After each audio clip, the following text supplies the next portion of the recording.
All right, let's start at the top. The aggregate rankings. Kelvin Banks Jr. wins out, Rick.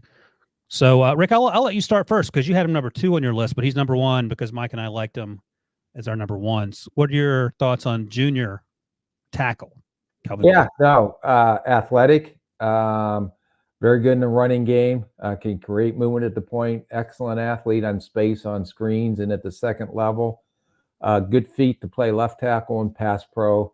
My biggest struggle with him is when the edge rushers or these long athletic rushers get on his edges, which is the outside or inside shoulder, because I don't think he has ideal length. So he's one of those smaller defensive tackles that we've talked about over the last couple of years. The Skoronskis of the world, I don't know if he's as tall as Skoronsky, and I don't know his arm length, so that may get answered when we get to the combine, or even last year, Fatanu, the kid out of Washington, who was a left tackle. So I think he is more powerful than Fatanu from last year from Washington. I just don't know about his ideal length and if that's going to hold up against these long athletic edge rushers at the next level. He'll be a very good player, day one starter. I just think teams will have some internal discussions on whether they move him inside the guard or whether they keep him out at left tackle. There it is. Very first player. We're talking about moving him to guard. He played all the snaps at left tackle last season. We don't know his arm length, but you sort of hinted at it, but you saw stuff on tape that gave you not concern, but pause about his ability length-wise? No, I don't have any pause about his ability. What I have pause about is his length. Yeah. And when some of those guys with longer arms work on his edges, his length didn't show up like it does on some of the other guys.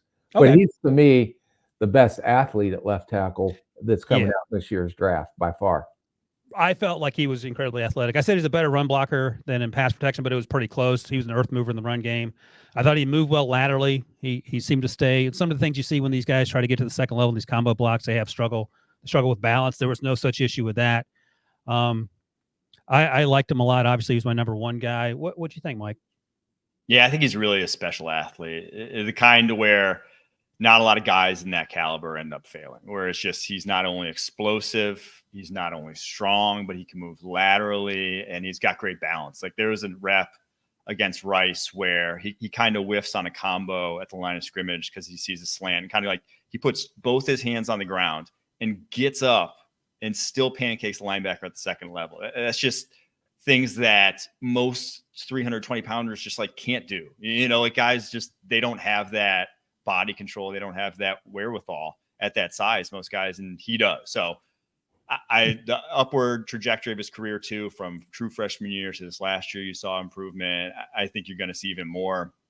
And all the guys we're talking about on this list, evaluating a sophomore offensive lineman versus, you know, a lot of guys we've seen in recent years being 5th, 6th year guys, it's just a completely different sort of place in their lives. Like to be a 19, 20-year-old having to block, you know, 22, 23-year-olds versus being the old man on the block is just night and day in terms of how hard it is. So for them to be doing it this quickly, very impressive. I think he probably ends up a top 10 guy just because that caliber athlete ends up going there. But to Rick's point, like, yes, 6'4", 324 is like, he is on the smaller side. I still do think with his movement skills, though, I'm keeping him at offensive tackle.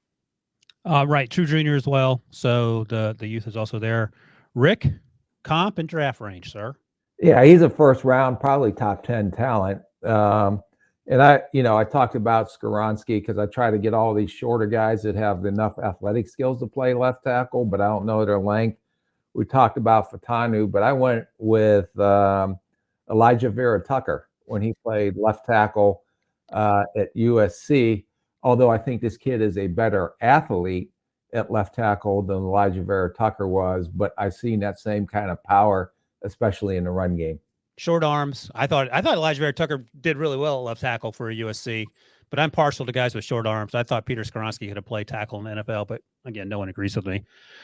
All right, Rick, you ready to play the game? Yep. Tristan Wirfs and Dwayne Brown. Ooh. Both those guys are bigger than this kid. Tristan Wirfs was a right tackle coming out of Iowa, although he moved to the left side this year.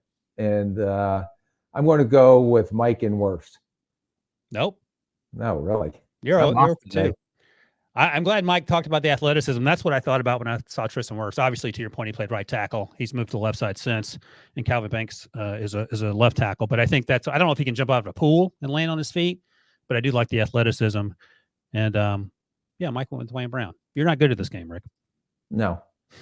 Sorry. I'm not good at comps. You're not good at matching the comps to the person. All right, Texas plays at Oklahoma on October 12th as far as games to watch, and then Georgia the very next week. We all agree probably top 10 talent.